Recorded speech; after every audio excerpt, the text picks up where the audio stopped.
Migala. ¿A dónde se carga? Izquierda, derecha, follow the leader.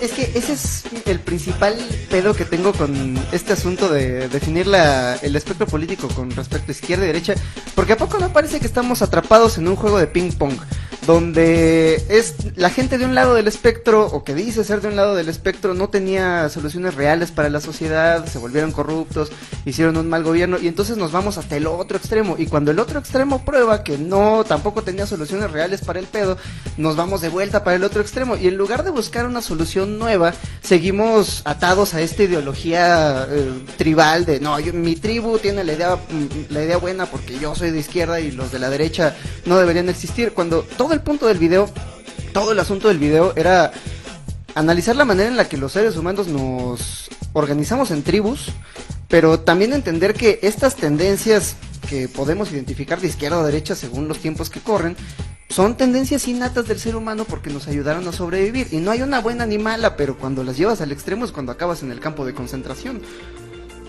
¿Se acuerdan que porque estuvimos metidos en el proceso electoral 2018? Y ¿se acuerdan que por ese entonces hicimos Pasquín? Sí. Que fue previo a los sismos, ¿no? Sí. Entonces, ahí hablábamos mucho de esta metáfora de la política entendida como partido de fútbol. O sea, en la cual pues simplemente te tocaba ponerte tu camiseta y tu camiseta te enseñaba a odiar al otro equipo. Recuerdo un artículo que escribí por el 2012 en el cual prácticamente decía, pues no hay lugar para los moderados, eso era lo que decía el pinche artículo. O sea, no hay lugar para los moderados cuando las pasiones estaban a flor de piel y todo lo que había era menos información, que ese sería nuestro primer punto, ¿no? La sociedad está lo suficientemente informada para afrontar un modelo democrático. Me recuerda, por ejemplo, cuando hablamos de Benito Juárez, ¿no? Benito Juárez, que es ensalzado como el padre de la verdadera República Mexicana, pero algunos de sus principales detractores critican mucho el hecho de que en los tiempos de Benito Juárez no podías votar si no tenías como tu propia granja, o a veces los mismos hacendados agarraban todos los votos de sus empleados y los ponían como votos propios, ¿no? Por su candidato. Y suena mal, no suena como un sistema democrático, pero cuando te pones a pensar que se necesita de cierto conocimiento para ejercer tu voto, para ejercer la democracia, ¿no es esto como un requisito previo? Como, bueno, si tienes tu propia granja, eso significa que sabes lo suficiente del panorama político para tomar una decisión. De otro modo, ¿por qué le abrirías el voto a todo el mundo, no? Y no sé, eran tiempos mucho más simples de los que estamos viviendo hoy en día. Hoy en día creo que no solamente vivimos tiempos demasiado complicados que la humanidad nunca ha visto suceder. Tenemos redes sociales, estamos a un tuit de distancia de la gente a la que aborrecemos porque nuestros líderes políticos nos dicen que los aborrezcamos. Son aguas inexploradas donde además no nos podemos poner de acuerdo en las verdades más básicas, donde si tú tienes una fuente que dice que el político del otro lado está mal, entonces la gente lo primero que critica es la fuente, y entonces no se puede ni siquiera empezar una conversación. Esa es la pregunta, o sea, ¿tú consideras que están suficientemente o sea, la democracia requiere información, ¿no? Sí, es básico, es básico,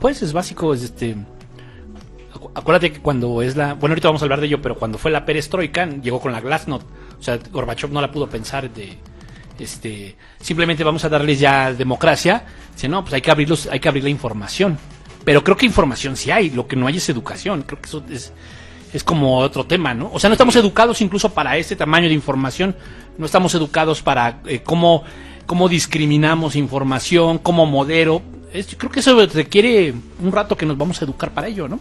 El rollo es que en la idea, digamos que en el asunto idealista de la democracia, parte de que todos poseemos la misma información. O sea, poseemos la misma información para la toma de decisiones, ¿no? Uh-huh. Eso es en un mundo ideal. En un mundo ideal está la información. Entonces, dada lo que mencionas del avance que tenemos con la época digital, pues en teoría esa información está al alcance de todos. En teoría, porque buscar, o sea, por ejemplo, alguien busca en Google, o los chavos que se informan en YouTube, tiene un sesgo muy fuerte hacia cierta carga ideológica, ¿no?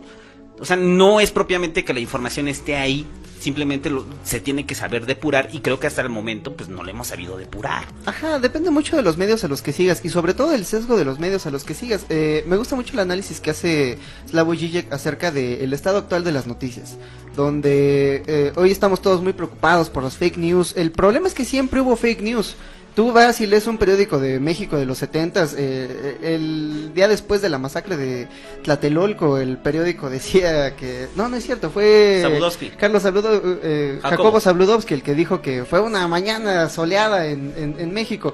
El problema es que siempre hubo fake news, solamente que ahora son fake news que apuntan para distintos lados. Hay más fuentes que confirmar, y creo que el principal problema actualmente es que tenemos información de más, y por información de más me refiero a los datos. Tenemos demasiada fe en los datos, y lo que dice Slavoj Žižek es que puedes generar una mentira a partir de distintos datos. Mira, por ejemplo, el asunto de los refugiados en Europa. Los refugiados en Europa que están ahí por la intervención europea y americana en sus países de origen, y que ahorita están escapando de la violencia, están escapando de un estado fallido. Pero si tú tomas de todos los datos que existen acerca de los migrantes, solamente 2 o 3 noticias particulares acerca de un migrante que violó a una mujer en Estocolmo, un migrante que asaltó a una persona en Suecia, entonces puedes crear una narrativa de que los migrantes solamente vienen a nuestro país a violar y a robar. Ignoras todos los otros datos que no confirman tu punto de vista, y a partir de datos que son reales, generas una mentira. Pero eso es la educación. O sea, el hecho de que tú sepas incluso discriminar y decir, a ver, alguien debe estar diciendo exactamente lo contrario. O sea, hace rato lo platicábamos, que les decía yo, a mí me gusta ver a los chairos un rato porque no piensan como yo, me da risa, pero de repente agarro algo bueno. O sea, también ese es Pero en general tiene que ver con cómo contrastas tu información, o sea, o lo que crees. O sea, esa es la onda, o sea, tú crees en, no sé, como ahorita el tema del feminismo, ¿no? Que estamos en el tema desde hace como, no sé, 5 años para acá, está como muy fuerte, ¿no? Por el boom de las redes. Entonces empiezan a contrastar, empiezas a contrastar opiniones, empiezas a contrastar datos y te empiezas a formar una propia opinión. La forma como tú lo hagas tiene que ver con la educación. Yo lo que creo es, sí, no estamos educados. O sea, al final ese es el problema, no estamos educados ni siquiera para confirmar la más mínima fuente, pues. Sí, y lo puede ver en todas las múltiples fake news que salen cada 5 minutos. Sí. El búho tiene una agradable colección de todas ellas. Ya no le he actualizado, pero mándenme. Un día las pusimos a leer todas en el Pasquín. Y que vienen de estos sitios de argumento político.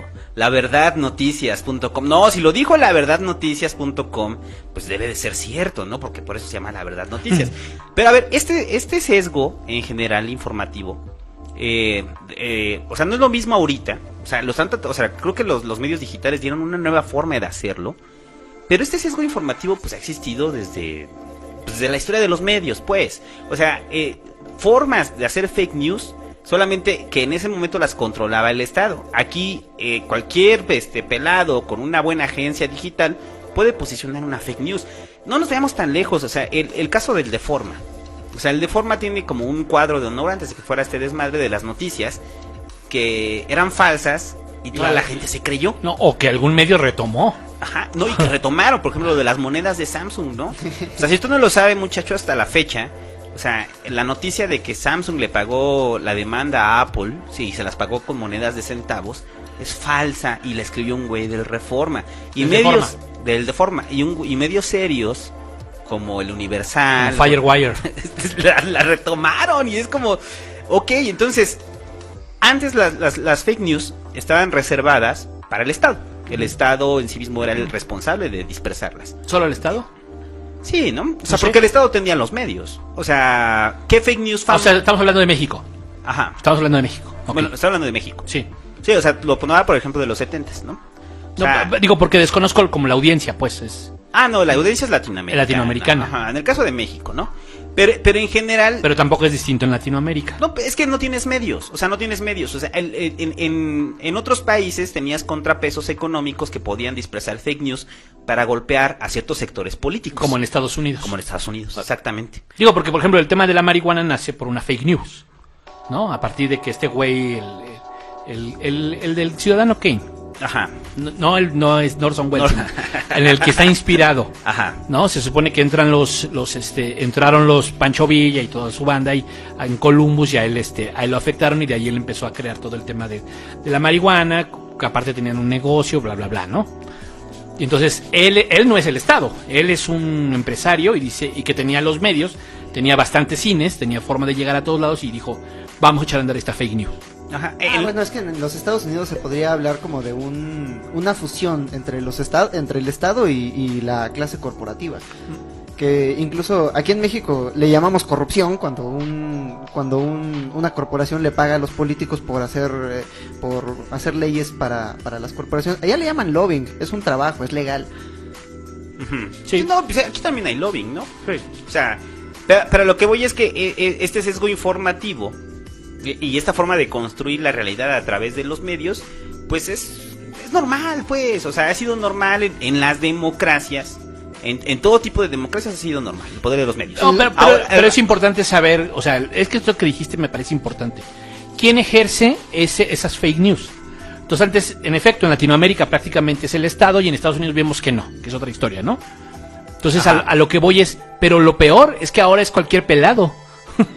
Ahora es cualquier cabrón. Ahora es el chapucero, muchachos. Ahora es el chapucero, o sea... creo que ese es lo más siniestro de todo este panorama. El gran problema, creo yo, es que antes todos estábamos de acuerdo en una sola mentira. Y podría ser una mentira o no, pero todos estábamos de acuerdo. Y a partir de ese dato en común podíamos generar una discusión política. Podíamos decir, bueno, estos son los datos, cómo los analizamos y cómo llegamos a acuerdos comunes. Ahora ni siquiera podemos pasar de ese primer paso. Ahora el primer paso es un ad hominem. Es que tú dices eso porque eres un chairo. Y ya, se acabó la comunicación, se acabó la discusión. Y todo está fundamentado en desmentir al otro. Ni siquiera desmentir, atacar al otro otra vez con más mentiras, ¿no? Sí. O sea, es un esquema de mentiras totales. O sea, de un lado sueltan unas mentiras, del otro lado sueltan otras. Y entonces dejan al espectador en la parte intermedia. Y lo que él va a considerar verdad va a ser de acuerdo a su carga ideológica, simplemente, ¿no? O sea, si yo soy de derecha, pues me va a hacer sentido lo que estás diciendo, no sé, Jalife, ¿no? Sí, Jalife no es de... Que por cierto, bueno, eso lo vamos a ver en el Pasquín, ¿no? El desmadre de Jalife. Porque ahí están diciendo desde cuándo, o sea, los dos, tanto de Miguel del Pasquín, que hablemos de por qué consideramos a Jalife un pendejo, muchachos. ¿Ah, sí? Ajá. Y, no lo dejaron ahí en el chat en los comentarios del Pasquín. Tenemos que hablar porque Jalife es un pendejo, pero no lo vamos a hacer en este momento. Okay. Lo que voy es que si su carga ideológica va hacia allá, pues le va a creer a Jalife. Si usted es medio así como medio antisemita, le va a creer a Jalife. Exactamente. Como que todos los judíos son culeros, ¿dónde le va a creer? Oye, yo creo que un pinche judío violó a Jalife, muchachos. Sí, yo creo. O sea, o le bajó a la novia, o se lo buleaba, un pedo así. O era una chava judía que no se casó con él. Exacto, algo trae Jalife ahí con los judíos. Bueno, si usted tiene una carga ideológica cargada al chairismo, ni siquiera a la izquierda, sino al chairismo, pues todo lo que diga el chapucero, como que el bu que le aventaron a nuestro presidente aquí en el partido de Diablos, pues obviamente fue orquestado por MID, por Antorcha Campesina, y les dieron 500 pesos y les dieron tortas de huevo. O sea, lo que voy es que la información actualmente, ya el qué es verdad y qué no es verdad, depende de su propia carga ideológica. A diferencia de hace 50, 60 años, donde simplemente había una tendencia oficialista, y esa tendencia oficialista te decía, güey, esta es la verdad. Y entonces la mayoría de la gente, no todos, pero la mayoría de la gente, menos los que estuvieron presenciando el hecho, asumían que era la verdad. Asumían que eso había pasado y ya, o sea, no había una creación ni una constatación de la realidad, ¿no? Los medios alternos pues simplemente no existían. O sea, tú mencionabas el caso de Saludowski en el 68, pero esa es la realidad, por lo menos en México, que fue, ¿qué te gusta? Hasta los 80s. Hasta el surgimiento o sea, hasta el surgimiento del cardenismo, ¿no?